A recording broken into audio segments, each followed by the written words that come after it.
Est-ce que Iblis était un ange? Il adorait Allah avec les anges.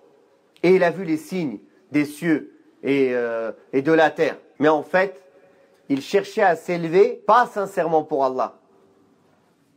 Au fond de lui-même, il cherchait à s'élever. Allah, il savait qu'il avait ce défaut dans son cœur. Jusqu'au point où il s'est enorgueilli à l'ordre d'Allah. Ce qui lui a fait de lui un mécréant. Et ça, les savants disent que ça c'est aussi un naw' min anwa' al-kufr. La mécréance de l'orgueil et du rejet. Un exemple. Tu dis à une personne qui se prétend de l'islam. Pourquoi tu fais pas la salat?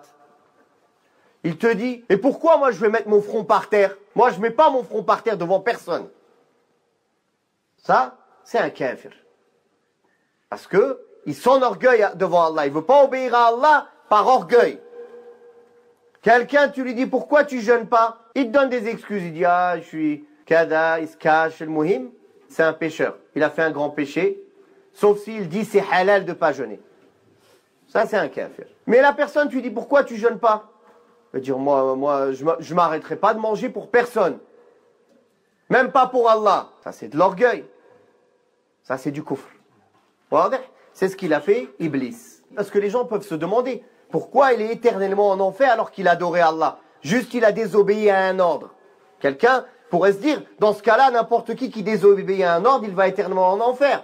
Hein, comme la croyance des Khawarij. C'est ça la croyance des Khawarij. Ils rendent mécréants pour un grand péché. Mais Iblis, c'est pas un grand péché seulement qu'il a fait. Il s'est enorgueilli à Allah. Il a fait du kufr.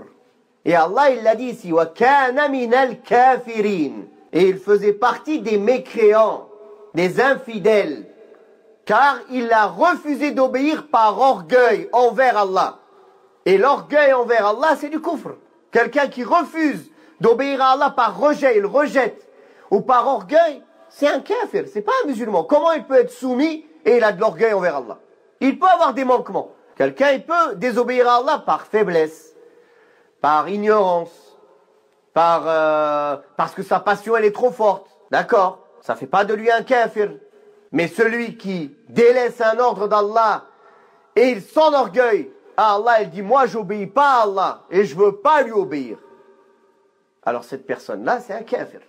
Parce il est exactement comme Iblis. C'est le même kufr que Iblis. C'est clair? Ces choses-là, je vous donne juste la règle. Vous n'allez pas aller marcher dans la rue, n'importe quelle personne qui... Ça, je vous donne la règle générale. Comment ça se passe?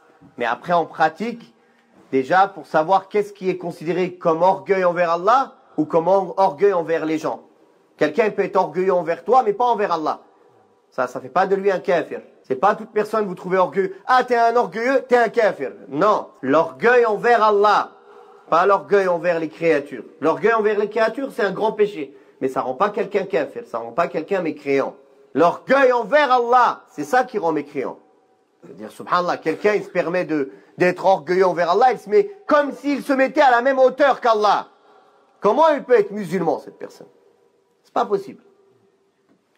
وقل رب زدني علما